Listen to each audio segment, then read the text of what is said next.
Chez Sismic Culture d'Impact, l'entrepreneuriat est au cœur de notre ADN. Chaque jour, on accompagne des organisations dans leurs défis humains et leur désir de faire de leur entreprise une véritable destination. S'engager auprès de la relève entrepreneuriale au Québec est important pour nous. C'est donc avec grand plaisir qu'on soutient le projet de Chloé et Camille et qu'on vous souhaite un bon épisode sur 3624, le podcast. Bonjour tout le monde, bienvenue à 3624, le podcast. Aujourd'hui, on reçoit Adèle Blais, qui est artiste peintre. Oui, donc c'est vraiment intéressant. On est entré dans un univers très différent de ça dont on a l'habitude. Et là, on doit vous l'avouer, on a vraiment dérogé.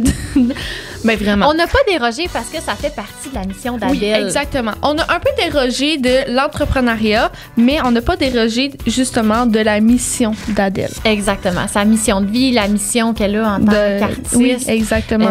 Puis c'est vraiment une rencontre inspirante. Ça nous a apaisés. On est encore dans son énergie. On est parlé pendant. On est resté assis dans le studio pour parler pendant 1 heure après.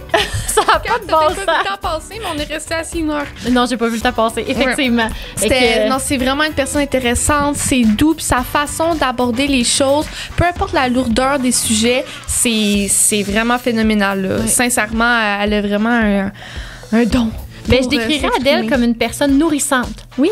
Genre, tu sais, comme, elle nous nourrit. Là, puis là, t'as envie, genre, de savoir plus. Oui. Puis là, t'as envie d'être dans sa tête, puis de tout comprendre. Pour de vrai, je serais restée assise ici 8 heures pour qu'elle me parle de sa vie. Vraiment, vraiment. Puis sa façon de raconter les choses, là, c'est vraiment hot. Fait que merci beaucoup, Adèle, de ton passage. Merci. On est super reconnaissante. Puis à tous ceux qui écoutent, ben, on vous souhaite une bonne écoute. On espère que vous allez apprécier l'épisode. Pour nous, c'est encore une fois, comme toujours, un beau coup de cœur. Puis une belle découverte. Donc, découverte.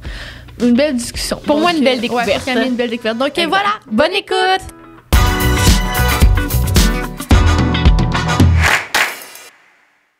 Bienvenue, Adèle. Bienvenue au podcast. Bonjour. Comment tu vas? Très bien. Et vous? Ça va bien. On est vraiment contente que tu sois ici. C'est moi très aussi. Excitant. Alors là, on aimerait commencer. En fait, laisse-nous savoir, tu fais quoi dans la vie? C'est quoi ton titre, là? Mon titre. Alors, je commencerai par dire, ça fait 17 ans que je suis artiste peintre collagiste. Mais là, au fil des années, j'ai vraiment développé plein de choses. Fait que je vais commencer à rédiger mon 3e livre. Donc, j'ai écrit un petit peu, j'ai fait de l'auto-édition. Puis là, ça a l'air toujours facile à éditer un livre, mais c'est un monde fascinant avec tout ce que ça implique, la distribution, le suivi, les inventaires. J'ai lancé une application en réalité augmentée. Puis, je pense que ça fait le tour. Puis, j'ai aussi fait un petit peu là, de cinéma, là, de la scénarisation, mais ça, c'est pas vraiment le cœur de mon projet. Ouais. Oui. C'est déjà beaucoup. Oh my God, par où on commence? C'est beaucoup. Justement, peut-être qu'on pourrait retourner un peu en arrière, puis comment tout ça a débuté. Est-ce que tu étais une artiste depuis toujours, j'imagine un peu? Je pense que en fait, la pensée populaire qu'il y a des gens qui sont créatifs, d'autres qui ne le sont pas, c'est pas vrai. On est tous créatifs. Après ça, des fois, on est dans des milieux où on vit une espèce de réalité qui nous permet de se déployer puis d'exploiter cette part-là de notre personnalité. D'ailleurs, il y avait une étude qui avait été faite dans les années 60 avec la NASA pour essayer de trouver des génies créatifs. Puis en fait, 98% des enfants avaient du génie créatif, tandis que pour les adultes, c'est seulement 4%. C'est juste qu'on le perd. On le perd parce que on se crée des espèces de traumatisme ou de honte. Quelqu'un qui va dire ton dessin est moche. Puis là, c'est parce que l'affaire, c'est que c'est une expression de sa part la plus intime. C'est notre univers.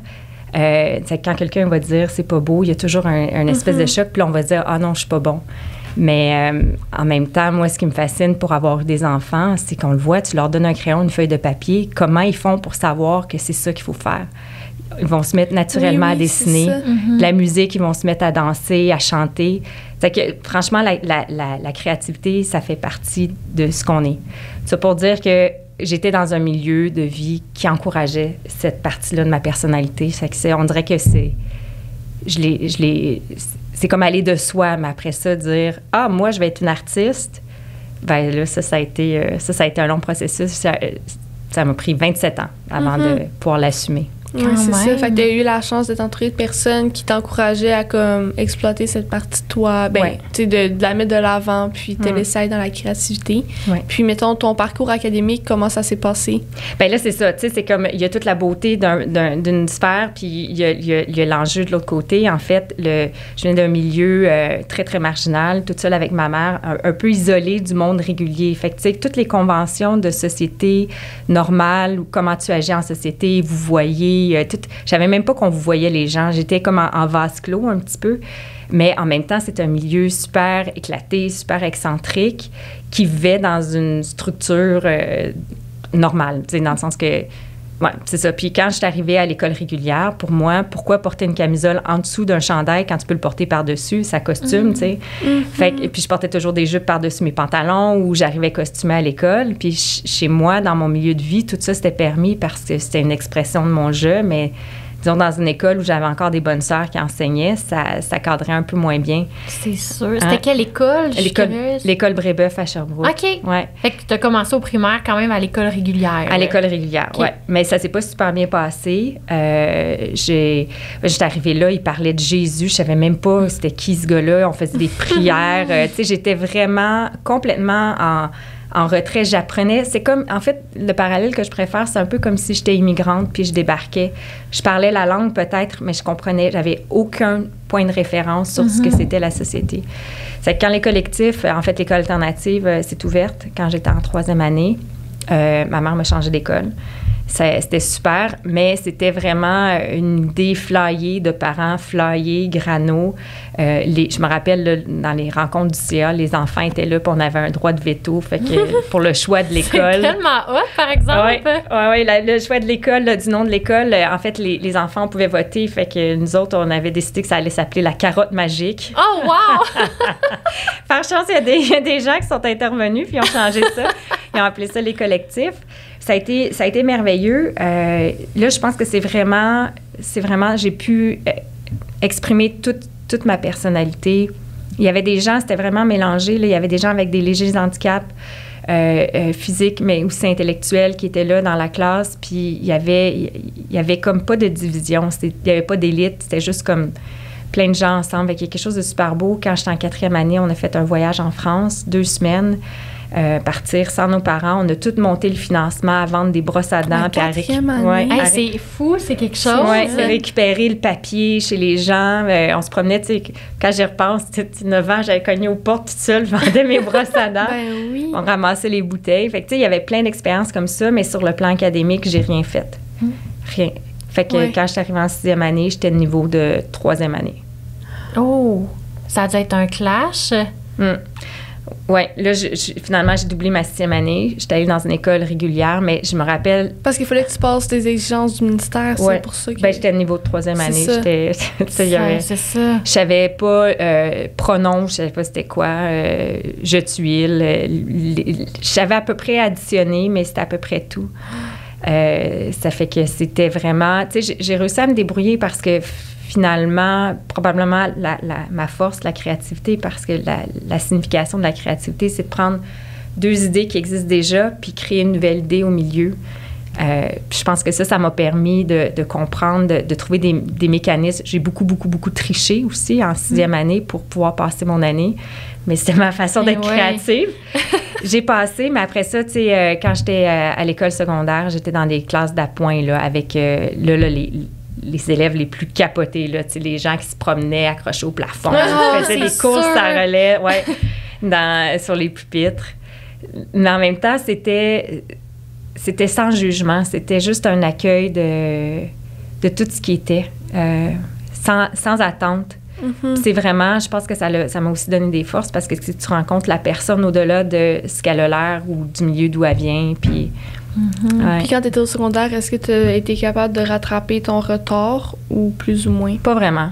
Non. Pas vraiment. Puis c'est ça, c'est ce qui est arrivé, c'est que j'ai réalisé avec l'écriture j'ai fait un premier livre avec Nathalie Plate qui écrit la poésie, puis le deuxième, j'ai pris la trame narrative parce que je réalisais que le parcours de l'artiste, tout ce que me font vivre les femmes que je peins, les rencontres que je fais,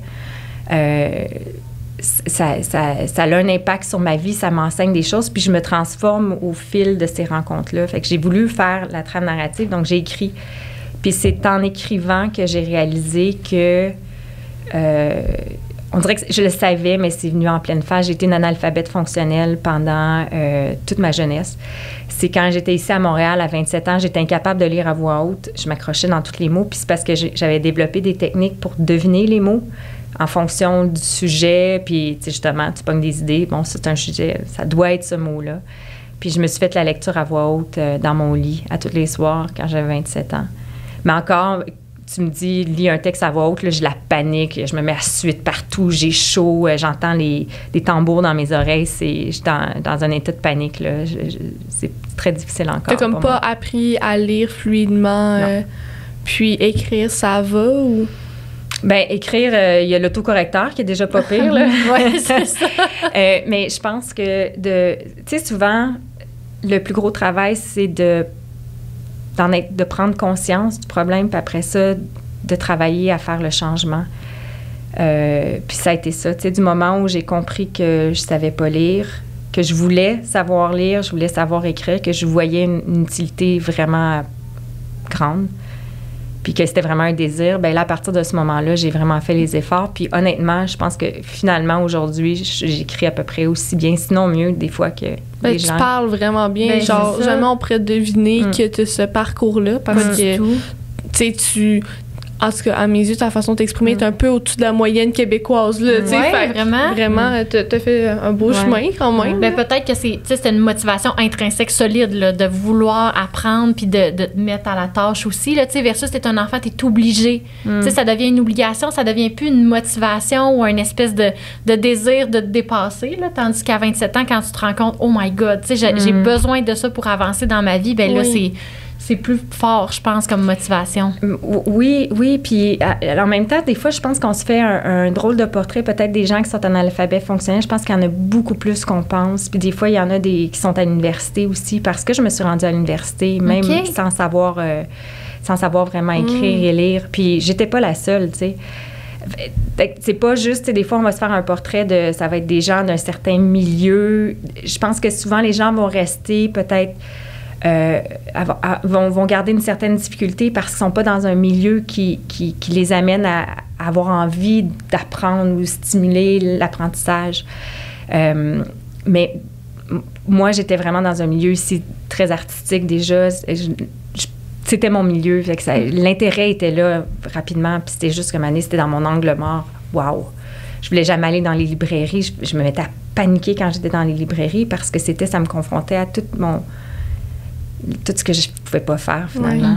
Puis là, maintenant, aujourd'hui, tu te retrouves à vraiment comme faire beaucoup de recherches sur l'histoire des personnes que tu peins. Fait que, justement, si on entre un peu dans ton univers d'artiste peintre et tout, comment tu as développé ta technique, si je peux dire, qui est maintenant connue quand même? C'est assez impressionnant, là. Comment ça a débuté? Fait que en fait, j'ai aucune idée comment j'ai fait pour développer cette technique-là. Des fois, il y a des coups de grâce comme ça dans la vie parce que, tu sais, on comprend que tout a été à peu près fait aujourd'hui. Tout a été à peu près... On reconnaît les choses facilement. Puis quand j'ai commencé à faire ça, c'est venu comme un élan naturel. C'est comme si je savais que c'était ça que je devais faire. Puis l'histoire, c'est que j'allais reconduire mon gars. À ce moment-là, je vivais dans Hochelaga Maisonneuve, ici, à Montréal. J'allais reconduire mon garçon à la garderie. Puis en passant, il y avait un atelier qui avait pignon sur rue. C'était super beau, genre les années 20, puis il était marqué « local à louer ». Puis à ce moment-là, il faut savoir, j'étais serveuse, j'avais fait de l'université, j'ai étudié en pub, j'ai travaillé en publicité. Je suis pas faite pour la compétition, je deviens très, très, très maladroite, puis c'était pas mon lieu d'appartenance.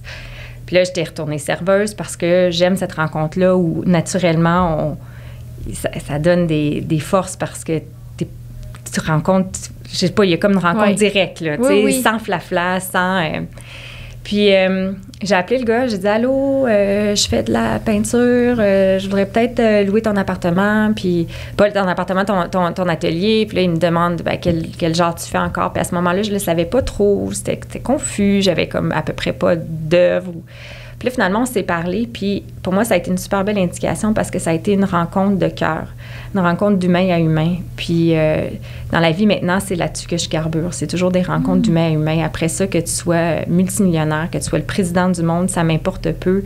C'est juste, tu sais, comment on ouvre le canal cœur-cœur, puis généralement, il y a des belles choses qui se passent. Puis comme de fait, ça a été une super belle rencontre. Là, à la fin de une heure, ça faisait 1 heure qu'on se parlait, il dit, c'est quoi ton budget? Puis honnêtement, j'avais $0. J'ai dit, 50$ par mois. Il dit, OK, viens lundi, on va se rencontrer. Puis comme de fait, il m'a laissé le local gratuitement pendant 6 mois de temps. Puis là, j'ai commencé, là, il y avait des vitrines, fait que là, j'ai comme mis mes 3 tableaux que j'avais. Puis je me rappelle qu'une femme de Schlager-Maisonneuve, qui était probablement une femme d'un milieu, avait eu la vie dure. Puis quand je suis arrivée, elle était devant les vitrines, puis elle regardait les tableaux. Puis là, quand je suis arrivée, j'étais toute intimidée. Tu sais, elle a dit, c'est quoi ça? Elle savait pas c'était quoi. Puis là, je dis, c'est des tableaux. Elle dit, je sais pas c'est quoi, là, mais elle dit, je sais pas pourquoi, là, mais ça me touche. Puis pour moi, ça a été ma réponse. J'ai dit, OK, je suis au bon endroit. C'est juste ça, en fait. C'est juste ça, l'envie de toucher les gens puis de partager. C'est pas dans le désir qu'on me trouve incroyable ou que j'ai une statue d'artiste, de machin. Pour moi, ça, c'est pas ma quête. Ma quête, c'est vraiment pouvoir rencontrer les gens puis pouvoir partager quelque chose puis des rencontres d'humains. Fait que, puis ce qui est arrivé, c'est que je faisais à ce moment-là un peu d'abstrait puis un peu de personnages là, avec les lignes noires, avec du collage. Puis j'ai fait un premier festival sur la rue Sainte-Catherine ici, un festival artistique. Puis j'avais des tableaux abstraits, puis j'avais des tableaux plus des personnages. Puis après la première journée, j'avais tout vendu mes tableaux personnages. Puis il y avait des gens qui me demandaient des signatures, des autographes. Puis je me faisais prendre en photo. C'était comme il y avait eu un gros buzz. Là, je comprenais pas ce qui s'était passé. Fait que là, j'ai tout ranger mes tableaux abstraits parce qu'il y en avait d'autres qui le faisaient mieux que moi. Puis j'ai tout rapporté mes tableaux figuratifs. J'ai tout vendu dans les 3 jours. Puis c'est ça, ça a été comme, OK, il y a une réponse aussi de l'autre côté. Wow, c'est fou. Puis tu les vendais combien à ce moment-là? 50$. Je vendais presque... Non, c'est ça, les petits tableaux, mais parce que l'affaire, puis ça, j'ai réalisé, j'ai pas le choix de faire une grille de prix parce qu'une journée où je me sens pas très, très sécure ou que je suis dans une très, très mauvaise journée ou que je suis anxieuse, je vends mes tableaux pas assez cher. Fait que, tu sais, c'est ça. Puis au départ, je pense que je comprenais pas la valeur de ce que je faisais. Je connaissais rien du milieu d'art. Faut préciser, là. Moi, j'arrive j'étais pas du tout dans ce milieu-là, fait que... Peut-être qu'on pourrait revenir plus tard, mais j'aimerais savoir comment on figure ça, le prix d'un tableau ou quoi que ce soit. C'est-tu l'offre et la demande? C'est comment on fait pour mettre un prix sur un... Il y a différentes façons, là. Oui, c'est ça, c'est que... C'est difficile parce que ça revient toujours, tu sais, je regarde mes amis artistes hommes vont vendre des tableaux toujours 3 fois plus cher que les miens. OK. Ouais. Il y a un peu quelque chose de, combien de tableaux tu as vendus, si tu es représentant en galerie, dans les musées. Puis après ça, c'est sûr qu'il y a des systèmes de tarification, hauteur, fois largeur, puis fois un autre montant. Ouais. Mais c'est souvent, je pense que, tu vois, c'est une bonne question. Ouais, c'est comme tu pars ton prix du début, puis après ça, tu montes. C'est ça. En fonction. Fait que, tu sais, si ton estime ou ton assurance est vraiment bonne, tu pars avec un gros prix puis tu montes. Moi, ça a commencé à 50$. Fait que c'est comme un minimum, puis après ça, tu évalues selon ton temps aussi. Puis l'affaire, c'est que Mané, ça revient toujours avec le cœur. Moi, je le sais. Je sais quand je dors bien avec un prix ou quand je dors pas bien. Si je sens que j'ai laissé un tableau pas assez cher ou si je l'ai vendu trop cher. Il y a comme une zone confortable. Mais maintenant, j'ai des grilles de prix. Puis, tu sais, quand les gens me contactent, tu sais, je suis tout à fait à l'aise avec les prix que j'ai. Ça fait quand même longtemps, mais ça doit être un long processus en tant qu'artiste parce que ta question est tellement bonne, justement. C'est ton œuvre, c'est toi qui crée ça. Tu sais, t'es qui pour dire à quelqu'un que ça vaut tant, puis là, la personne, c'est pas d'accord, tu sais, sa vérité est quasiment aussi valide que la tienne parce que c'est son point de vue par rapport à un art, en ce cas, fait que moi, je trouve ça toujours hyper comme intéressant de comprendre la valeur des choses. Moi, je trouve ça surtout hyper personnel au niveau de l'estime que tu as de toi-même puis de la valeur que tu mets à ça. C'est comme si toi, quelqu'un, tu fais des cheveux puis elle arrive et dit ça vaut pas 300$. Ça vaut 100$. Mais tu sais, quelqu'un peut trouver que mes balayages valent pas 300$, mais moi, ça a pris 10 ans à travailler mes techniques pour en arriver là. Fait que je vais lui dire qu'elle aille voir quelqu'un d'autre. Mais j'ai acquis cette confiance-là, ça prend tellement de temps. J'imagine que c'est un peu le même principe, mais c'est un autre milieu complètement. Tu sais, en coiffure, t'as le produit, t'as le temps, t'as des barèmes un petit peu plus. Vous, il y a comme... Parce que dans l'art, en fait, ce qui s'ajoute, c'est que ça, toi, c'est vraiment comme produit, prix, temps, blablabla. Mais après ça, toi, il y a littéralement comme l'offre et la demande avec l'émotion, parce que il y a des... Tu sais, dans le sens que si ton art est en grande demande et que ça suscite beaucoup d'émotions chez les gens, il y a des gens qui sont prêts à payer très cher pour des toiles. Je vais reprendre, pas susciter d'émotions. Si tu as une popularité, si tu es le boss de l'heure, c'est là que les prix augmentent beaucoup. Puis la réalité, c'est que les œuvres que je fais, il y a quelque chose de très féminin. Oui, la vraie chose, c'est que c'est pas les femmes qui ont l'argent généralement dans les foyers. Donc, les gens venaient, puis les gars étaient comme fatigués. Puis là, c'était comme... La femme devait convaincre son mari d'acheter l'œuvre. Ouais. Mais c'est ça. Fait, est-ce que dès le début, tu étais vraiment comme axée sur les femmes et tout ça dans... Bien, c'est venu naturellement. On dirait que c'était ma voix pour m'exprimer. Fait que ça revient à ce que tu disais, c'est que l'affaire, c'est que c'est en fonction, au départ, c'était mon petit jeu qui s'exprimait. Puis là, c'est comme, OK, il faut que je mette un prix sur ce petit jeu-là. Hey, tu peux pas. Hey, non, mais c'est l'horreur, là. C'est sûr. Oui, c'était pas facile. Puis à la fois, j'ai compris rapidement, tu sais, du moment où j'ai fait la première exposition, je me suis fait inviter à une autre exposition, puis j'ai pas vendu de tableau durant toute cette exposition-là. C'était ici dans le Vieux-Montréal, c'était immense, mais il n'y avait pas personne. La communication n'avait pas été bien faite, mais j'ai finalement vendu un tableau à la toute fin, 1 heure avant la fermeture, puis c'était le président de Zone 3. Donc, c'était toute la plus grosse maison de production du Québec. Puis j'ai fait une première émission de télé. Puis, à partir de ce moment-là, là, je me suis mis à vendre des tableaux. Fait que ça a été vraiment avec la télévision. Puis là, j'ai été à l'aise de mettre des prix différents parce que là, tout d'un coup, j'avais une reconnaissance. Exact. Fait que c'est beaucoup comme ça que ça fonctionne. Ouais. C'est en fonction de la reconnaissance plus que l'émotion parce que même si on dit on veut de l'art pour les émotions, ça reste une grosse business, pareil. Oui, mais c'est ça. À ce jour, ça ressemble à quoi, justement, si t'es un peu à l'aise d'en parler, comme maintenant, tu vends tes tableaux, combien? Ça ressemble à quoi un mois ou une année en tant que toi, en fait, là, parce que c'est différent d'un artiste à l'autre. Puis on sait que c'est un milieu dans lequel c'est difficile de bien gagner sa vie quand même, là, tu sais. En fait, c'est très difficile de bien gagner sa vie. Généralement, les artistes qui réussissent très bien, c'est ceux qui ont les subventions. Mais là, c'est toujours une affaire. Pour avoir une subvention, il faut que tu en aies eu une première.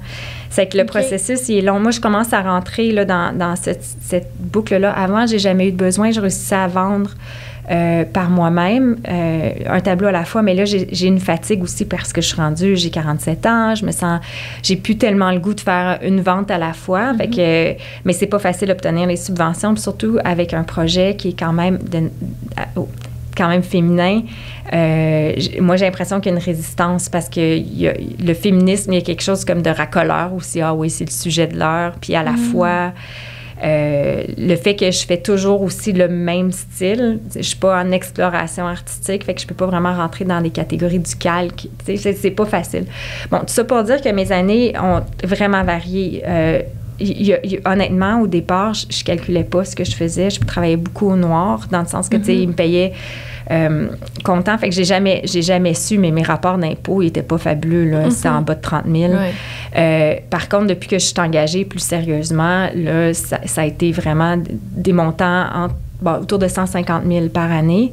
Mais là, je me suis mis à faire des projets comme l'application de réalité augmentée où là, j'ai déboursé 100 000 $. Fait que là, quand, supposons, un projet comme ça ne débloque pas tout de suite, ça crée des... Mais ça, c'est un projet entrepreneurial, tu sais, fait que tu as pris comme tous les fonds que tu avais réussi à avoir avec ton côté artiste pour le mettre dans quelque chose qui va rapporter un jour éventuellement. C'est fou. Mais, tu sais, félicitations, c'est vraiment chouette que tu aies réussi à comme y arriver de cette façon-là, puis je veux dire, comme de vivre de ta passion, tout comme toi, tu vis de ta passion, puis tous les entrepreneurs, mais tu sais, dans un domaine où c'est vraiment plus difficile, tu sais, puis c'est vraiment cool. Mais je me demande, justement, c'est une toile, en général, ça représente combien d'heures puis de travail? Parce que c'est ça aussi, là, toi, tu fais tellement de recherches sur les personnes, puis comment tu les trouves, tes informations? Bon, là, l'affaire, c'est que à travers tout ça, là, ce qui est capoté, c'est que j'ai réalisé que je suis une grosse nerd. Je suis tellement nerdy, fait que pour moi, faire des recherches, je sais qu'il y a du temps, puis c'est énorme, mais je suis dans un bonheur incroyable. T'aimes ça? Mais c'est ça. Puis ça, l'affaire, là, c'est que, tu sais, pour revenir un peu à ce qu'on disait au départ avec l'alphabétisme, le truc, c'est que j'étais pas faite pour cadrer dans un système scolaire, mais c'était pas un problème d'intelligence ou c'était pas un problème. Puis je pense qu'on est plusieurs à avoir une forme d'intelligence qui va être en dehors de ce cadre-là. Puis souvent, on sera pas bien vu. Puis ça fait que le parcours scolaire va se faire. Moi, j'étais sa fesse. Les profs me donnaient 60 parce que je faisais des beaux sourires puis j'étais sympathique. Mais sinon... c'est ça. Mais c'est ça. Fait que les recherches, là, ça peut je dirais à peu près entre 10 et 15 heures, grosso modo. Après ça, les tableaux, 40 heures.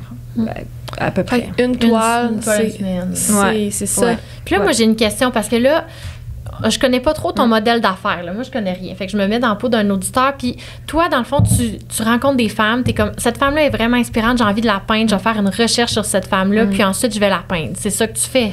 De ce que j'en comprends? En fait, non. Oui et non.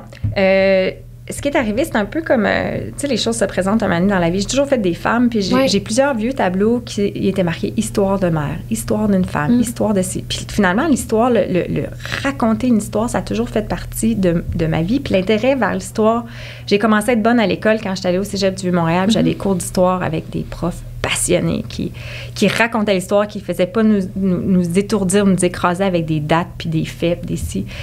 Moi, je veux les humains derrière. C'est toujours la question du cœur. C'est qui l'humain? Puis, ce qui est arrivé, c'est que différentes affaires, je me suis retrouvée à faire une première femme de l'histoire. Puis là, j'allais creuser, j'allais faire une recherche. Puis, mon Dieu, mais c'est donc bien intéressant. Puis, ça a donc bien de résonance dans ma propre vie. Puis là, je sais pas, de fil en aiguille, c'est arrivé comme ça. Puis là, c'est un monde. Puis là, après ça, là, c'est l'indignation de dire comment ça, on les connaît pas? Comment ça, on connaît pas les femmes de notre histoire? Parce que généralement, puis là, je vous mettrai pas sur la sellette parce que c'est pas le fun, mais si je vous demande, dites-moi une femme qui a fait quelque chose dans l'histoire, qui a changé le monde, à part Marie Curie. C'est vrai que j'allais dire. C'est toujours ça. C'est pour ça que je suis rendue, je dis toujours à part Marie Curie, parce que systématiquement, Marie Curie, tu l'as probablement pas, on t'en a pas parlé dans tes cours d'histoire, mais probablement dans ton cours de sciences, parce que c'est la seule personne à avoir gagné 2 prix Nobel dans 2 disciplines scientifiques différentes. Puis d'ailleurs, dans son premier prix Nobel, on lui a fortement suggéré de laisser son mari venir chercher le prix Nobel et pas elle. C'est fou, hein? Oui, c'est celle aussi qui a inventé le système d'ambulance parce qu'elle puis sa fille sont allées sur le front pendant la Première Guerre mondiale, puis ils ont inventé une espèce de bolide pour pouvoir transporter les blessés, parce que sinon, avant ça, ils faisaient ça à la civière. C'est que, tu sais, c'était une femme incroyable, mais c'est ça. Puis là, ça a été, quand je me suis mise à creuser, il y a une indignation. Puis là, c'est qu'il y a comme un choc profond, un tremblement de terre qu'il y a eu à l'intérieur de moi. Puis là, de regarder le monde dans lequel on est, dans lequel on vit, toutes les structures sont basées sur de la fausseté, sont basées sur la moitié de l'histoire, puis encore plus que ça, sur quelques hommes blancs qui ont des vainqueurs. Puis ça, on le sait, mais après, quand tu te mets à creuser l'histoire des femmes, qui est quand même 50% de la population, puis tu réalises, OK, la première personne à avoir compris un ordinateur, avoir fait une formule informatique, c'est une femme. La première personne à avoir compris le potentiel de l'automobile, avoir conduit une voiture sur une longue histoire, avoir inventé les plaquettes de frein, avoir fait de la mécanique, c'est une femme. La personne qui a développé toute l'organisation, qui a inventé le système qu'on utilise aujourd'hui dans le Wi-Fi puis dans le Bluetooth, c'est une femme. Je pourrais continuer comme ça, sans fin. C'est fou! Bonjour à vous, chers auditeurs du 3624 podcast. On va prendre une petite pause de cet épisode. En fait, ici, Noémie de l'agence Nano qui vous parle pour vous partager une nouveauté qui est disponible sur la plateforme LinkedIn. Donc, dès tout récemment, en fait, on peut maintenant programmer directement du contenu à partir de la plateforme LinkedIn.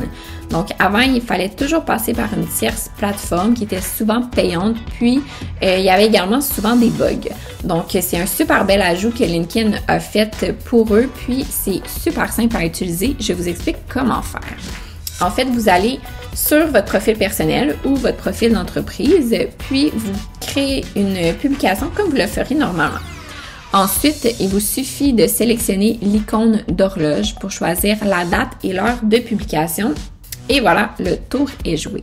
Donc, on espère que cette nouvelle vous sera très utile. Et si vous avez besoin d'un visuel pour la procédure, rendez-vous sur le lien en description de l'épisode. Mais c'est fou, puis en fait, on y pense pas, mais comme tu as expliqué, c'est que il y a quelques années, même pas si loin que ça, la femme se cachait derrière l'homme. Fait que, tu sais, comme tu as dit tantôt, on pense que c'est elle qui a inventé, qui a fondé, Sherbrooke, mais en réalité, c'était sa femme parce que dans les années 1900, la femme avait pas la place d'être sur le piédestal puis d'être mis de l'avant. Fait que c'était comme, tu sais, mon mari va prendre whatever, va aller de l'avant pour moi, mais t'as raison, il doit y avoir tellement de femmes.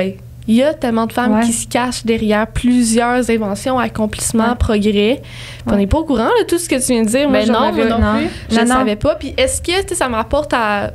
Un peu comme tu dis, je me mets dans la peau d'un auditeur, là, puis c'est pas ça que tu dégages, mais est-ce que tu crois que tu es comme une féministe acharnée? Là, je dis des gros mots, là, mais comme je veux dire... Je sais pas si tu comprends ce que je veux dire, mais en fait... les féministes sont très mauvaise presse. C'est ça, c'est que... Mettons là, qu'on écrirait sur le titre de l'épisode, féministe vient nous parler, blablabla, là, sans leur dire que c'est ça, là, mais comme... Je suis sûre qu'il y a des gens qui n'arrêtent pas de recul de se dire, genre, bon, on va encore se faire... Les gars sont pas fins, pis ci, pis ça. Fait que toi, comment tu navigues là-dedans pour pas que les gens se ferment en ayant l'impression que c'est avec cette énergie-là que t'arrives quand tu dis que toi, tu peins les femmes parce que tu veux faire ressortir l'histoire des femmes et tout, mais... C'est peut-être flou. Non, c'est très, très clair. Bon, il faut savoir que la première fois que le mot féministe a été utilisé, c'est par un homme je ne me trompe pas, en 1852 pour parler d'une maladie que les hommes avaient quand ils étaient trop efféminés. Donc, le mot féministe a été au tout début utilisé pour parler d'une maladie. Après ça, si on regarde la définition du féminisme, c'est pas un projet contre les hommes, c'est pas un projet haineux, c'est pour l'égalité des genres.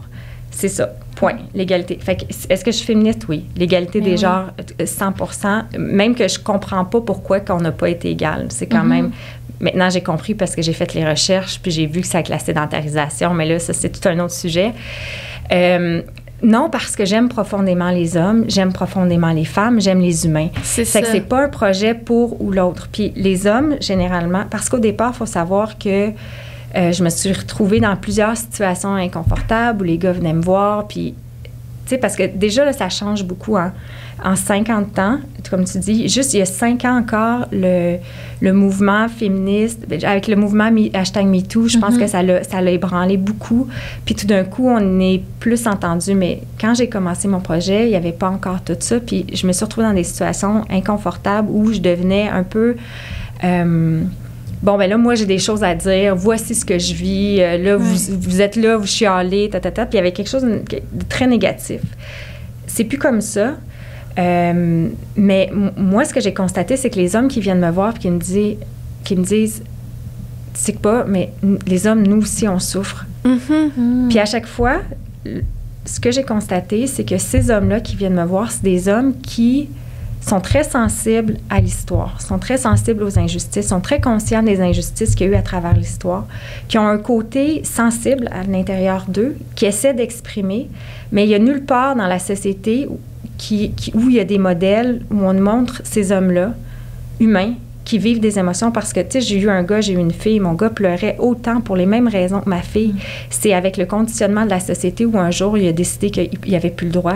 Quand il est arrivé dans la cour, puis il a exprimé ses émotions, il a refoulé après. Puis après ça, il se referme parce que chez les garçons, on ne permet pas ça. Mais que le fait que ces hommes-là soient plus évolués, mais ils n'ont pas eu d'exemple. Leur père, ils n'ont jamais vu leur père pleurer, puis leur père n'a jamais vu leur grand-père pleurer. Fait que c'est comme un problème systémique qui est comme à l'intérieur.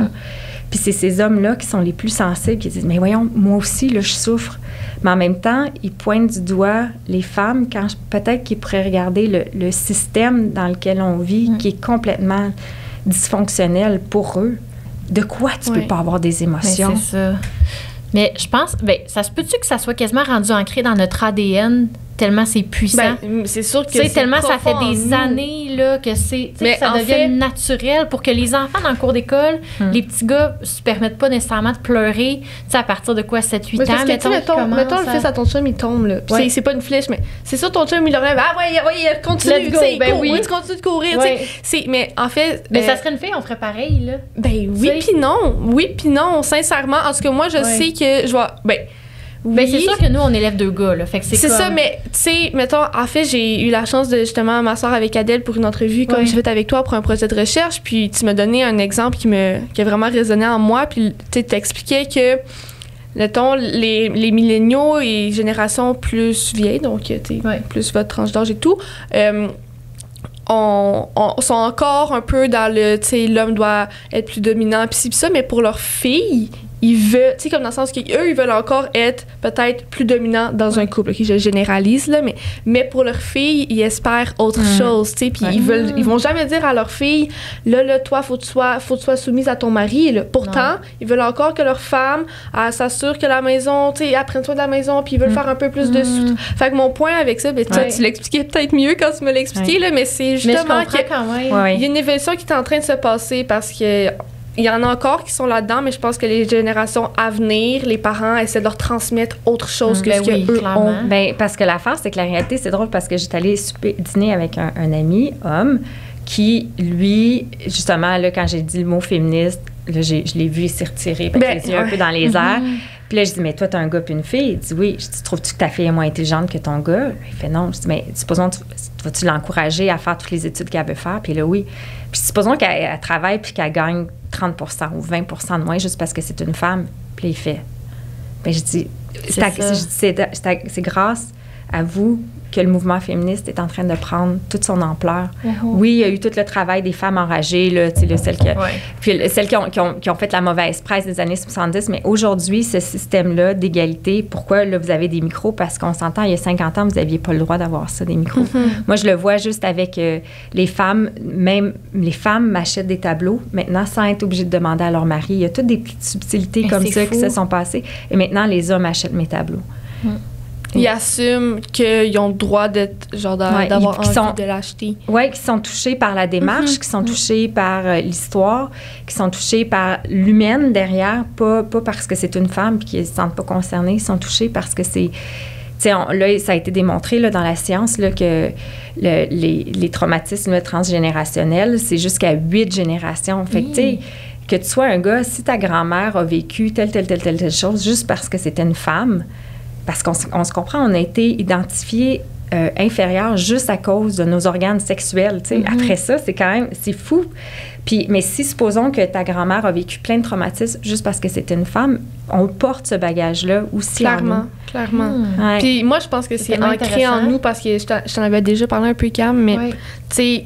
Moi, j'ai grandi avec ma mère qui est entrepreneur, qui m'a jamais laissé, jamais donné l'impression que j'arriverais pas à faire certaines choses. Au contraire, tu t'es capable de tout, puis elle travaille avec des hommes, puis elle se bat pour tout. Ben, elle se bat pour sa place, en fait. Puis c'est ça que j'ai réalisé, c'est que là, moi, je suis rendue à l'âge que je prends vraiment mon envol, puis là, je rentre dans le milieu entrepreneurial, puis j'ai plein de projets, puis tout ça, puis...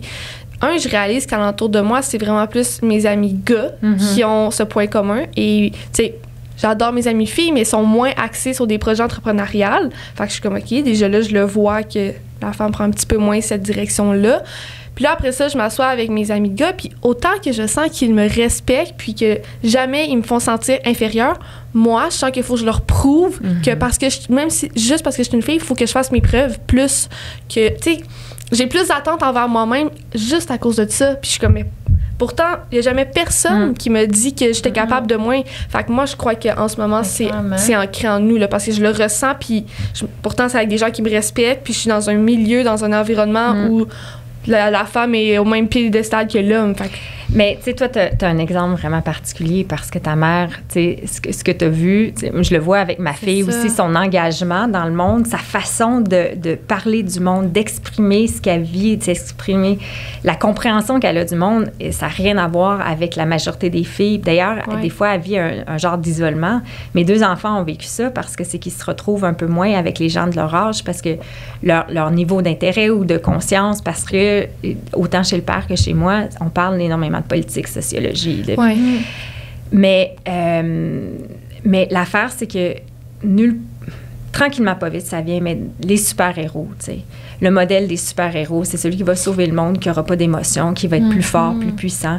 Le cinéma, oui, il y a une partie où c'est un peu ancré à l'intérieur de nous, mais plus que ça, c'est les images qu'on nous présente.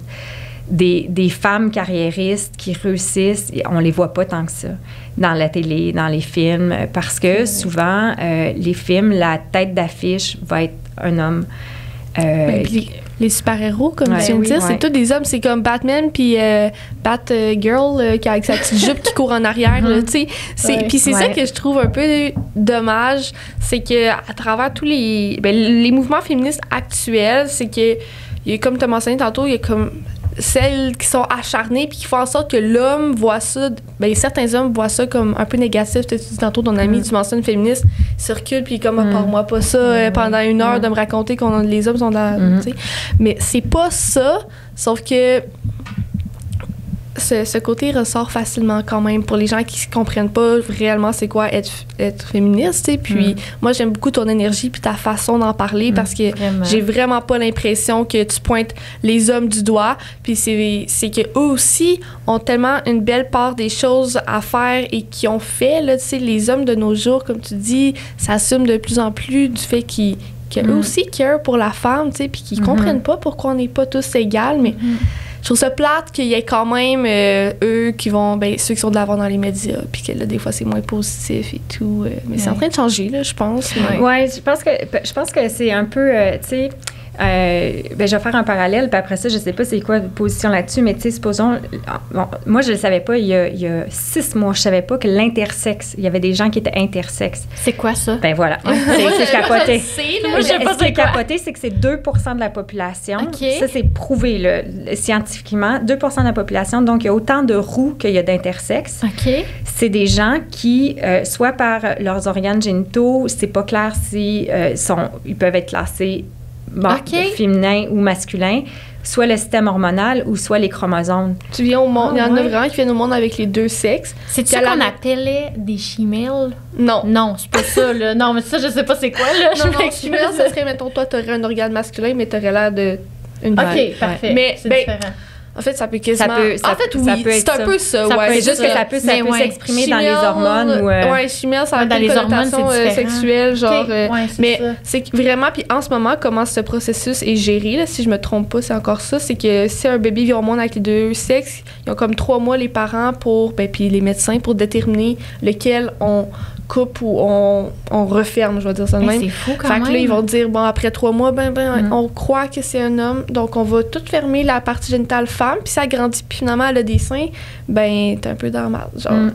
C'est quelque chose quand même. Oui, c'est 2 %, tu sais. Toi, t'es rousse. Oui, c'est ça. Dans le sens que moi, je connais énormément de roux. Moi aussi, j'en connais plein. J'en ai tellement dans mon entourage. Imagine, il y a autant de gens comme ça qui... Puis ça a toujours été caché. C'est des gens qui le montraient pas d'une certaine façon.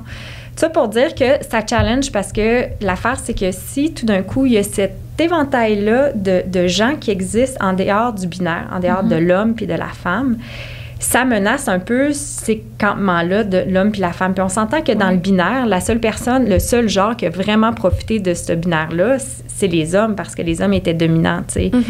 Puis, mais ça, c'est historiquement, là, tu sais, dans le sens...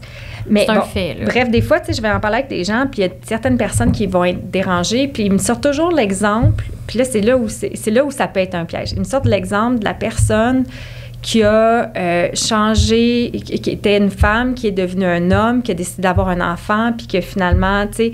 Puis là, c'est le cas extrême qui s'est fâché. Puis là, qui s'est fâché après ça avec l'infirmière, puis là, voyons, on peut plus rien dire, puis là... Mais ça, c'est un exemple parmi tant. Il y a tellement d'autres exemples qui se sont faits de d'autres façons. Puis il y a toujours, peu importe où on est, dans quel milieu, le genre, il y a toujours des gens qui vont plus loin, des gens qui sont plus sensibles. Puis souvent, c'est que quand on veut faire notre point, on va toujours sortir cette carte-là de la personne le cas extrême pour faire notre point. Ouais. Quand, au milieu de tout ça, il y a juste plein de gens qui essayent juste de vivre puis de faire valoir leur humanité. Parce que, sérieusement, ce qu'on a fait subir aux femmes, juste parce que c'était aux femmes, il y a des grandes parts qui n'ont pas été humaines dans tout ça. On n'a pas reconnu la valeur. Ici, au Canada, avant d'avoir le droit de vote des femmes, les femmes ont dû prouver, là on parle de, je pense que c'est 1910, ils ont dû prouver qu'elles étaient des personnes. Et c'est fou, hein? Oui, puis c'est ça, c'est ce que j'aimerais, tu sais, c'est ma façon de voir le féminisme, puis j'aimerais que ce soit comme ça pour tout le monde, c'est que c'est pas une guerre homme-femme, c'est de s'unir pour faire comme la force commune, parce qu'on a tous nos forces, nos faiblesses, c'est des choses que l'homme est capable de faire, que la femme n'est pas, et vice-versa, mais c'est que quand tu retournes en arrière, c'est un fait, la femme a vraiment souffert de cette dominance masculine, c'est juste un fait, après ça veut pas dire que les hommes dans ma vie, je pense qu'ils sont méchants puis qu'ils sont contre la femme. Mais non, c'est ça. Mais on dirait des fois que tu dis ça à un homme, puis pour vrai, moi, je le vis vraiment, parce que, tu sais, la génération qu'on parle de ça sans arrêt, puis la femme au même niveau que l'homme, puis tout. Puis là, les gars j'ai l'impression qu'ils sont tannés qu'on leur en parle, mais c'est pas une guerre. C'est comme vraiment de s'unir, puis de... T'as-tu été obligée, moi, des fois, il a fallu que je fasse semblant que j'étais pas féministe pour pas choquer. Ah, mais moi, ça m'arrive tout le temps. Ça m'arrive mais moi, tout le temps. tellement, il faut que je le dise, là, c'est zéro ma réalité, puis je me rends compte qu'il faut que je m'éduque, parce que ça fait depuis que j'ai 14 ans que j'ai pas travaillé avec un homme. Tu sais, j'étais en coiffure, j'ai juste engagé des femmes, je connais pas beaucoup d'hommes dans le domaine. Tu sais, mes 2 parents, moi, ils ont la même job. Les 2 enseignent la musique. Fait que, tu sais, j'ai jamais connu d'inégalité ou de quoi que ce soit que les hommes dominaient plus que les autres. Fait que ça a jamais été ma réalité. Fait qu'on dirait que je m'éduque moins là-dessus ou ça me touche moins parce que je l'ai pas vécu, tu sais. Non, mais en fait, oui. Moi, ça m'arrive vraiment souvent de devoir... En fait, avec presque toutes mes amies de gars, si je veux qu'ils m'écoutent quand on parle de féminisme, je vais dire que je suis pas tant féministe parce que sinon, leur attention sera pas la même, puis je le sais. C'est comme si je me lance puis je dis oui, je suis féministe, ils vont tout de suite se dire elle va juste nous taper dessus puis dire que les hommes sont de la merde, tu sais. Fait que je suis comme non, mais moi je suis ben je dis pas que parce qu'on se comprend, c'est une stratégie qui devrait pas avoir lieu. Mais encore une fois, une chose que tu m'as mentionné dans notre entrevue, c'est que en ce moment, c'est plutôt une révolution du féminin. Puis ça, je trouve ça super pertinent parce que les hommes aussi ont, comme tu as dit encore une fois tantôt, ont beaucoup souffert de la dominance. Tu sais, la masculinité toxique, ça, c'est un fait 100 fois, à 100 000 %, pardon. Puis je sais que c'est vrai, là, on le sait tous. Là, tu sais, eux aussi ont vécu des choses très difficiles avec ça. Fait que c'est comme de s'unir pour que justement ça soit plutôt maintenant une révolution du féminin. Peut-être que tu peux expliquer un peu comment tu vois ce concept-là. Mais c'est drôle parce que la première fois que j'ai compris que les gens privilégiés veulent pas perdre leurs privilèges, c'est Barack Obama qui parlait avec David Letterman puis qui parlait du racisme aux États-Unis. Puis il disait les Blancs veulent pas perdre leurs privilèges. Fait qu'il y a toujours ça, tu sais, pour évoluer, pour faire des changements, il faut faire des changements. Puis c'est ça, mais il faut laisser aller certaines choses qui, des fois, sont difficiles à laisser aller. Je pense que les hommes ont tout à gagner à renouer avec la part de leur féminin, qui ont été obligés de mettre au rencard, de faire comme s'ils n'existaient pas, d'être tough, de se déconnecter. Puis là, on le voit avec les PTSD, les troubles post-traumatiques. Oui, c'est ça, combien c'est présent. C'est pas vrai qu'ils n'ont pas d'émotions. C'est pas vrai qu'ils sont pas sensibles. Je partage ma vie avec un homme d'exception, pas parce que c'est un homme d'exception, mais c'est qu'il reconnaît la gamme de toute son intériorité, des émotions qu'il vit, puis ça le rend pas moins homme, au contraire. Au contraire, ça le rend moins orgueilleux, par exemple. Si je lui dis « Hey, t'as fait ça qui me dérange », il n'est pas dans son orgueil de « Je peux pas, faut toujours que j'aille raison, faut pas que je me remette en question ». D'ailleurs, il y a Adam Grant qui a une espèce de... Lui, il réfléchit beaucoup, c'est un scientifique par rapport au changement, puis il dit que les gens qui n'ont pas le complexe de l'imposteur, souvent vont prendre des moins bonnes décisions. Puis le complexe d'imposteur, souvent, c'est quelque chose qui va être très mal vu chez l'homme blanc. Pourtant, quand on a le complexe de l'imposteur, souvent, on va se questionner un peu plus, puis on va prendre le temps de prendre des bonnes décisions qui vont finalement s'avérer être des meilleures décisions. Fait que les hommes auraient tout à gagner de juste redescendre puis de s'unir, travailler ensemble. C'est pas un projet pour ou contre. C'est un projet... Là, l'état de la planète, sérieusement, ça crie. Il faut penser différemment. On ne peut plus fonctionner avec ce système-là, le pouvoir sur. Il faut faire le pouvoir avec. Puis l'affaire, c'est que je sais que peut-être dans leur petit domaine, dans leur monde personnel à eux, peut-être qu'ils vont céder, puis peut-être qu'il va falloir qu'ils fassent du ménage, même si pour eux, ils considèrent que c'est pas important. Si tu partages ta vie avec quelqu'un, puis que tu l'aimes, puis que tu vois que le bonheur est plus présent quand le ménage est fait. Tu fais juste faire la maudite vaisselle, puis tu restes pas dans ton ego de toi. C'est pas important parce que, sérieusement, l'intimité que tu vas avoir après, la douceur, la générosité, la présence, parce que ce qu'on veut, c'est je veux que tu vois que j'existe, me sentir respectée, puis après ça, c'est toute une boucle, puis on roule ensemble. Tu sais, tout le monde va gagner. Ouais. Mais une résistance. Une résistance, puis comme tu as mentionné vite, c'est un peu en fait, je pense qu'il y a un peu une guerre de pouvoir, justement, puis de ne pas vouloir perdre ses privilèges. Puis ça me fait penser à souvent, tu sais, justement, le mouvement MeToo qu'il y a eu, puis même des dernières années, il y en avait encore des mouvements de dénonciation ou des choses comme ça. Puis ce que je trouve dommage, c'est que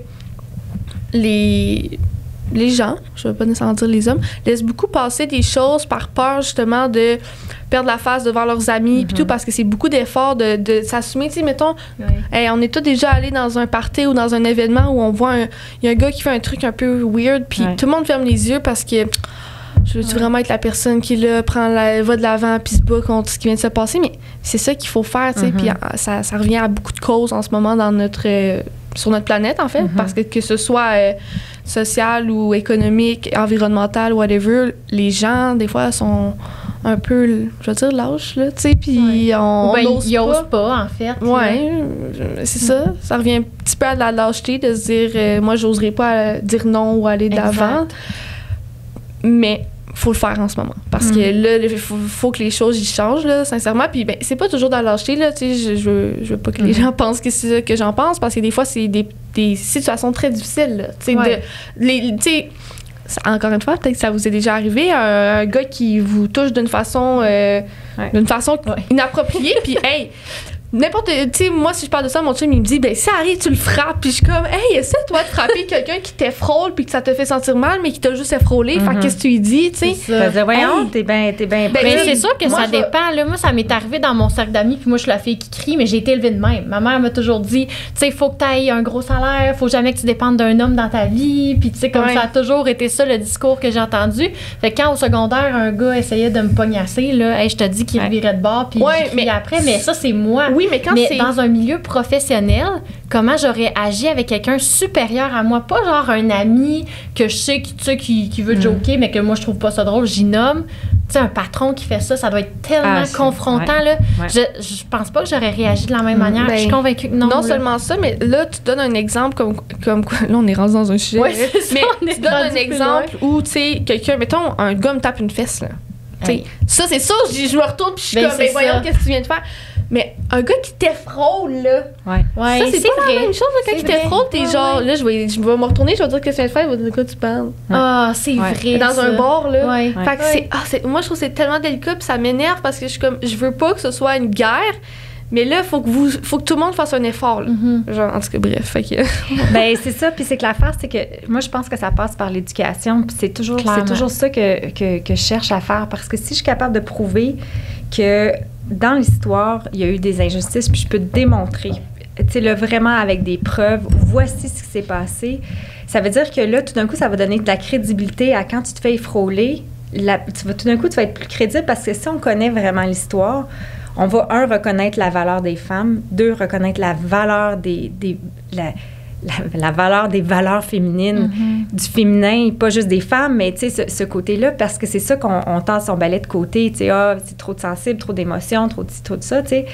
Mais si on est capable de démontrer tout ce que les femmes ont fait, qu'on nous a pas enseigné, qui sont pas dans nos livres d'histoire, si on est capable de démontrer la valeur, si on est capable de démontrer les injustices, vraiment flagrantes injustices, juste à cause de notre genre, peut-être que là, dans un bar, le gars, il n'aura pas le parce qu'il va te respecter, pas juste parce qu'il te voit comme une chair ou un objet désirable, juste par respect pour lui aussi, puis pour l'autre. Ben oui. Parce que l'affaire, c'est qu'il y a un manque de respect même envers soi. Quand tu te places dans une posture d'autorité, c'est que tu joues un personnage. Ouais.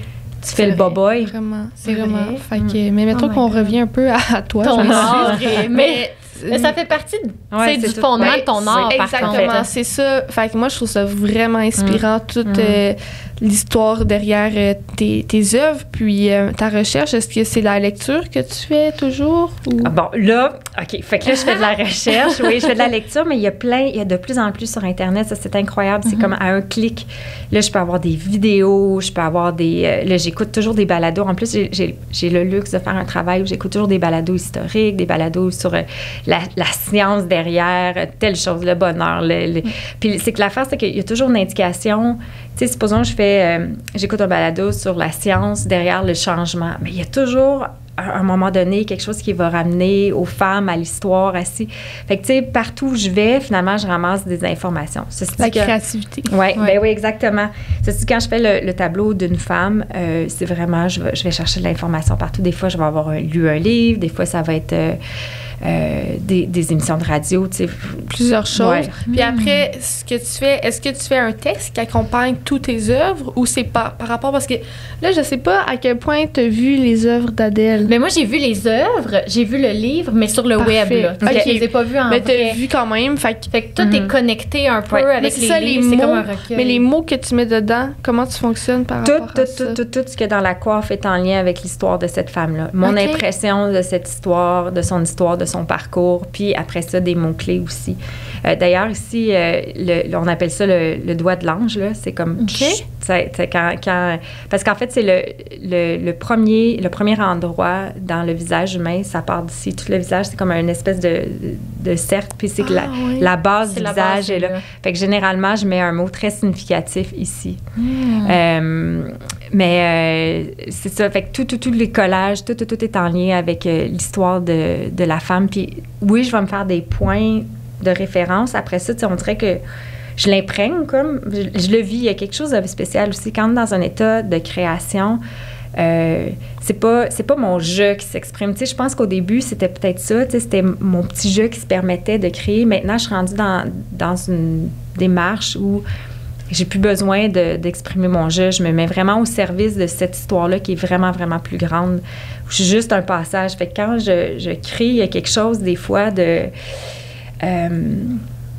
c'est pas Adèle, là. Je me mets juste une ouverture pour laisser passer cette chose-là. Puis il y a des fois, tu sais, j'ai appris à faire le ménage, mais des fois, des histoires vraiment tristes, particulièrement les belles femmes. Les belles femmes avaient souvent un pouvoir rapidement, mais c'était très dur parce qu'ils faisaient...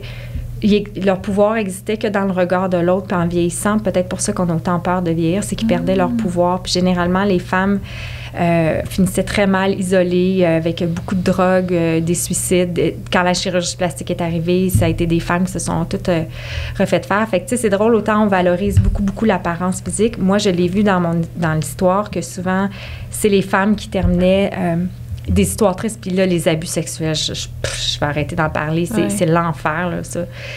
Souvent, celles qui se trouvaient être dans des postures les plus solides, comme supposons celle qui a amené le droit de vote des femmes en Grande-Bretagne, était soutenue, c'est son père qui lui a dit « Ça n'a pas d'allure que les femmes n'aient pas de droit de vote, va t'engager ». Elle est allée à sa première rencontre pour le droit de vote des femmes avec sa mère. Son mari, c'était un avocat qui travaillait pour le droit de vote des femmes. Ça, on ne le sait pas, mais il y a souvent des hommes qui étaient dans ces grands mouvements-là, mais maintenant, ils n'osent plus soutenir les femmes parce que, tu sais, supposons... Juste ceux qui ont soutenu les suffragettes en Grande-Bretagne pour le droit de vote des femmes ont été ceux qui ont été tenus responsables de payer les dommages, ils ont perdu leur travail, qui ont été punis, en fait, d'avoir soutenu les femmes pour le droit de vote.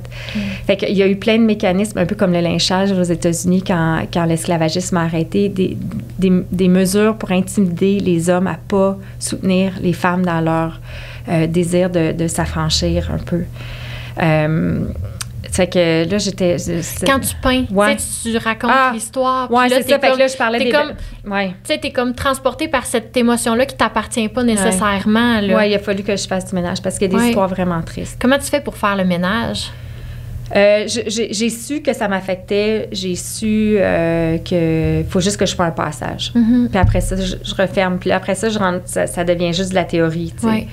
Mais, les histoires sont tough. Les histoires sont tough. Celles qui s'en sortaient le mieux, souvent les femmes sont lesbiennes, honnêtement. Il y a beaucoup de femmes qui se sont mises en couple. Une qui est incroyable, il faudrait connaître, c'est Eleanor Roosevelt, la femme de Theodore Roosevelt, la première dame des États-Unis. a finalement fait sa vie avec une femme. Ils sont restés mariés pour qu'il puisse aller rester président, mais elle a fait un travail incroyable pour le droit de tous, pour le droit des Noirs, le droit des femmes. Elle a travaillé pour la Charte des droits humains. C'est une femme d'exception. Mais c'est ça, fait que souvent, c'était celle qui avait compris jeune qui n'était pas particulièrement belle. Donc, qu'elle allait trouver leur pouvoir ailleurs que dans leur apparence physique, qu'elle allait se développer autrement. Puis c'est vraiment celles qui sont allées dans cette marge-là, généralement, qui... c'est sûr que là, ça ne veut pas dire que parce que tu avais un parcours comme ça, tu allais faire quelque chose. Mais supposons, je le vois là, dans l'histoire, celles qui ont souvent ouvert des chemins, c'était pas des femmes c'était des femmes marginales. Ah oui, c'est intéressant quand même, c'est fou. Ou plus âgées, aussi des femmes plus âgées, C'est vraiment... C'est tellement hot. Puis là, moi, j'ai d'autres questions. Ouais. J'ai plein de questions. J'ai peur qu'on manque de temps, on dirait. Là. Mais on achève, hein, c'est ça. Mais ton application mobile, on peut peut-être le garder pour d'autres choses. Là, parce que là, j'aime ça qu'on parle des œuvres. Là. Je sais plus où me pitcher. Chloé, vas-y nous ramener. Ben là, il nous reste 5 minutes. Ça non! Voyons donc! OK. Mais là, aujourd'hui, là, ton travail, c'est vraiment de démocratiser un peu le rôle de la femme au quotidien par tes œuvres. Si je fais un genre de résumé. Oui. Avant, j'étais une artiste. C'est puis ça. Là, plus ça va, plus je me mets au service de l'histoire qu'on connaît pas à travers mes œuvres. Exact. Mais c'est tout en lien, c'est tout ensemble. C'est ça. Puis ton quotidien, j'aimerais comprendre, mettons, en ce moment, est-ce que tu peins beaucoup? Oui. Oui? Ah, c'est hot, ça. Fait que combien d'heures semaine t'accordes à peindre? Temps plein, là. Tu sais, je me réveille le matin, mon atelier est à la maison. En fait, j'ai réalisé, même, j'ai toujours pensé que j'étais super sociable, puis que, mais au fond, non. J'étais super introvertie. Je suis chez nous, dans mes affaires, puis je travaille dans mes papiers, puis dans mes tableaux. Puis souvent, le soir, je travaille aussi en écoutant la télé. Tu sais, je vais avoir un tableau, je vais faire mes lignes noires avec mon petit pinceau, puis je travaille énormément. C'est énormément d'heures. Puis il y a des fois aussi où je vais juste profiter puis juste m'imprégner de ce qui se passe puis du monde puis voyager. J'essaie de voyager aussi beaucoup. Mais j'ai toujours de la peinture partout. T'as-tu un roulement précis? C'est-tu comme une toile par semaine que tu sors ou whatever ou non? Ça peut être plusieurs. Non, j'ai pas de règles, j'ai pas d'horaire, j'ai pas de... Tu sais, puis ça, c'est quelque chose que je chéris beaucoup parce que l'envie de créer, puis ça vient, c'est un mouvement organique finalement. Fait que... Puis tu fais-tu plus de sur-mesure ou de tes idées à toi? Bien, surtout parce qu'on dirait que des fois, les femmes viennent me chercher aussi. Des fois, on dirait que, puis c'est ça, j'en parle dans mon livre Forte, tu sais, on dirait que des fois, ils viennent pour m'enseigner quelque chose pour passer à l'autre étape. Parce qu'ultimement, les humains, ce qu'on veut, c'est toujours évoluer. Si tu dis, ma vie est parfaite, si maintenant, je ne bougerai plus rien, c'est correct. Mais moi, je suis engagée dans une espèce d'évolution. Puis les femmes m'amènent toujours à aller un petit peu plus loin. Fait que j'aime mieux la liberté. Ceci dit, souvent, quand j'ai fait des commandes, les gens vont me passer une commande. Je vais faire une femme que j'aurais pas pensé faire, puis finalement, il y a un enseignement incroyable qui vient de là. Mais mes tableaux, ça prend toujours plus de temps à les faire parce que je les fais vraiment avec la personne pour qui... la personne qui m'a passé la commande. Fait qu'il y a toujours un souci de vouloir bien faire. Est-ce qu'ils vont l'aimer? Est-ce qu'ils vont pas l'aimer? C'est pas... Puis là, dans ces moments-là, est-ce que tu peux, mettons, moi, je te dis, passer une commande, fais-moi. Tu sais, est-ce que tu le fais, ça, ou tu fais pas? J'en ai eu. Ce qui est délicat, c'est que je déforme la face des gens. Fait que je suis pas sûre que souvent, ils se trouvent pas très beaux. Je l'avais fait au début de ma carrière avec un homme qui m'avait demandé son portrait, mais il était quand même rond. Vraiment. Puis il a fallu que je le maigrisse, tu sais, dans le sens que j'ai transformé, c'était plus lui. Puis j'avais comme... ça ouais, c'est ça. Fait que on dirait que c'est moins... Puis moi, j'ai vraiment un désir de faire connaître l'histoire. C'est vraiment le mandat. Vraiment cool, cool. C'est trop intéressant, là. Est-ce que tes autres questions se sont envolées ou... Ben là, c'est parce que j'en ai trop en même temps. Là. Je suis pas capable de faire le ménage, on dirait, là, avec la pression du temps. Mais là, il y avait l'application mobile que ça, on va se garder pour une autre conversation ou autre chose.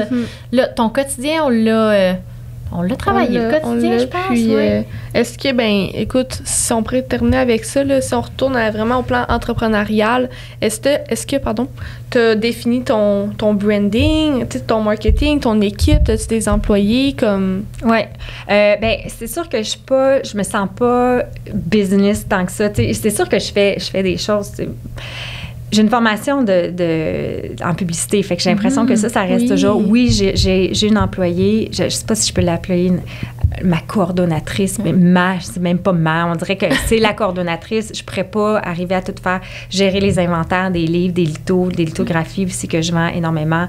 L'application, ça a été énormément de gestion parce que là, c'est des personnages comme c'est Marion Cotillard, Pascal Bussière, Dominique Michel, Christine Beaulieu. C'était des studios d'enregistrement, faire les textes, les faire corriger, après ça, tout gérer l'application. Fait que, oui, je travaille avec plusieurs personnes, mais vraiment, dans mon équipe, c'est Jacinthe qui s'occupe de tous les inventaires, de mes chiffres, de garder, parce que là, je suis vraiment poche pour garder mes photos, les textes, les corrections. Ça fait que c'est mon site Internet. Il y a énormément de petites choses qui ont l'air de rien, mais finalement, ça devient gros. Oui, c'est sûr. C'est sûr. Elle s'occupe de toute l'organisation. Un peu elle s'occupe de plein de choses que je savais même pas qu'il faut penser à penser les faire. C'est une grâce, là.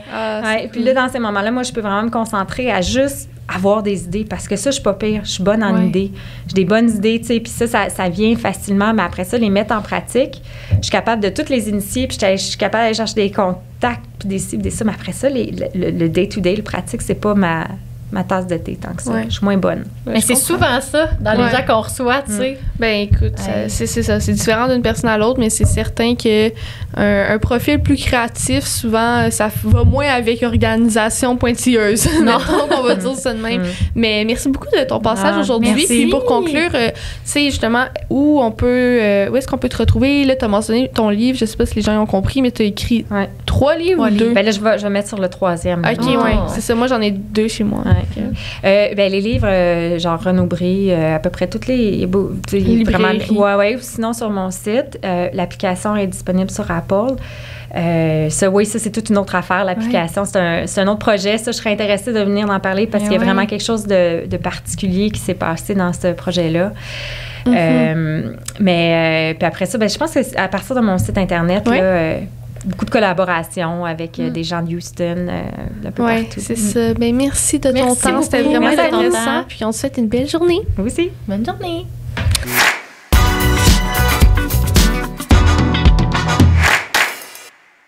Cette saison de 36-24, le podcast est propulsé par Sismic Culture d'Impact.